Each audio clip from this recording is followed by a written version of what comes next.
music that we're so excited to share with you. The record's called Hello Love, and just cannot wait for the world to hear these songs. We're so proud. We write these songs for the people, write the songs for the church. We write ever since it started out years ago, trying to write songs for worship, for people to worship to in the church, and I've never wanted to do anything else really. And I'm really excited about these new songs. And there's a couple. I wish I could tell the stories of all the songs, and I wish I could tell the stories to everybody who gets the record, and just go to their house and go, "You got to hear this. How this song, because it makes the songs a little bit more meaningful." But I can't do that. But I thought since we have a few minutes, I'd just share a couple of stories. And one of them is this is unbelievable. This is only God can do something like this. The song is called "Love" on the record, and honestly, the way this song started to where it ended is pretty hilarious. I did not think that I'll just say this. I thought I had written the next Coca-Cola commercial. I was really excited about it, okay? I'm used to, you might think, how great is our God, things like that. I thought this is the best Coca-Cola commercial. Coke is going to love this. When I play this for them, they're going to think, wow, we're going to sell a lot of Cokes now because of this. This were the words. Love is the answer. Love will find a way. When you love one another, it's a brighter day. Drink a Coke. Do you not feel it? Do you not feel the love of that? Yes. The whole world. Let the whole world sing. Love is the answer. Love will find a way. When we love one another, it's a brighter day. Drink a Coke. I mean, it just felt right. That didn't happen. And my producer, Ed Cash, we were looking at all the songs and kind of going through all the different songs. And as a band, and this song just kept rising up. This song called "Love," and we thought I think this song's going to be on the record. I think this could make the record. And so Ed's like, I really hear this as a really world-sounding song, and more like. And I was like, what do you mean? He goes, I'm talking world instruments, maybe this African rhythm, and he goes, something you've never done before, something so different musically. I was like, okay, I'm with you. And he goes, man, I could hear an African children's choir on this song. I'm like, that would be amazing. We're in Nashville, okay? And how in the world is that going to work? You know what I'm saying? And that was all that was kind of set of it. And we started recording the song. We were all in the studio recording, and my producer, Ed, his assistant, gets this text. And this was on a Monday. And he gets a text, and it says, hey, just letting you, it was one of those texts you send, it's one of those mass texts. And hey, just letting all you guys know that if you're interested, the Watoto Children's Choir from Uganda is in town this week in Nashville doing a concert. If anybody wants to go hear him sing, we're like, no way, this is not happening. Wow. And I was like, no way, it's the Watoto kids, because these are kids that I have some acquaintance with, I've been with them in Sydney the year before, and these are all these kids are AIDS orphans. They come from an AIDS orphanage called Watoto in Uganda. They're the most beautiful kids you've ever seen in your life. And just filled with the love of God, and just amazing. And I can't believe they're on tour. So Ed calls up the director. He's like, "Are you guys really here?" And they're like, "Yeah."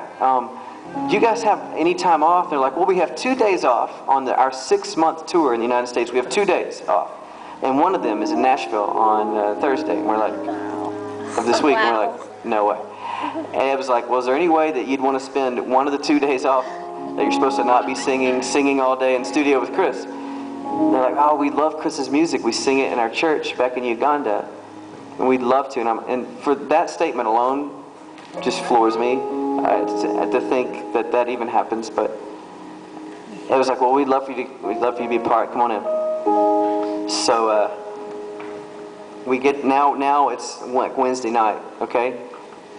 And we haven't thought this far along. Now we have a children's choir coming to the studio, and we have nothing for them to sing. Because we just thought, oh, wouldn't it be cool to have a children's choir? But now we have one. We don't know their language.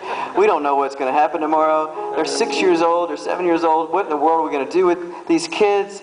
And they come in the next day. And it is all of us can say this is together. It's the greatest day of recording of my entire life. I've never seen anything like it. These kids came in, and for one, we said, hey, and we were in a studio almost about this size actually, in this big room, and we're all in a circle like this. We're on a big circle, and we're just set up as a band, we're playing, and bring these kids in, we're like, and they're kind of nervous, you know, they're like, they don't really know they've never been in the studio before, and we said, well, why don't you guys just sing something? Why don't you just sing something? Whatever comes to your heart, just sing it.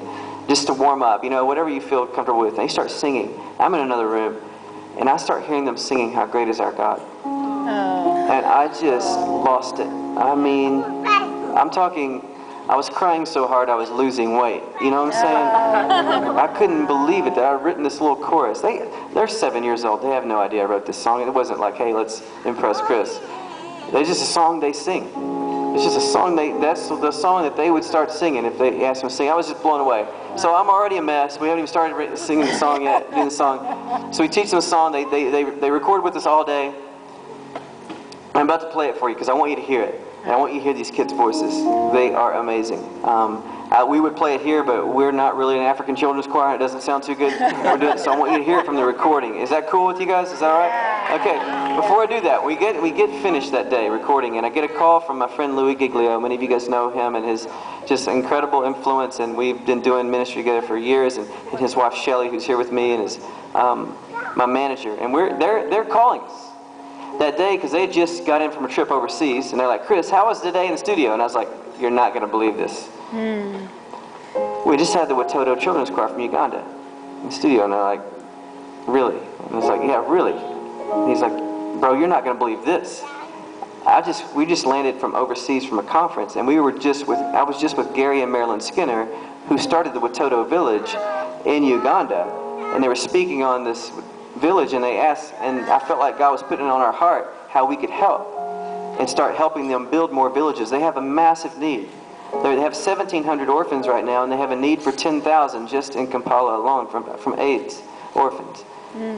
And I feel like God wanted us to help build these villages for these kids. And then I land, and the first person I call is you, and the choir is in the studio with you. And we're just like, okay, God is real, and He orchestrates things when we cannot see it. And even though we might be slow, He's got it all figured out. And He's put it all together at the right time, at the right place.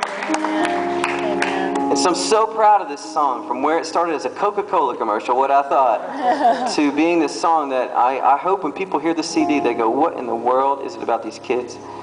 And it moves them, because this music, this record's about love. It's about loving our neighbor as ourselves. It's about more than just 12 songs. It's more than just getting together and singing songs. I feel like the greatest need in the world is not another song, but it's the singers of the songs meeting the needs of the world. Amen. That's where I feel God's heart is. It's the singers of the songs meeting the needs of the world. And you can do that. I'm going to tell you how you can do that if you want to join us right after this. But would you welcome on CD the Watoto Children's Choir? They're singing this. What they're singing is Okwagalakwe Kusinyabuna. That means His love is the answer. There is love.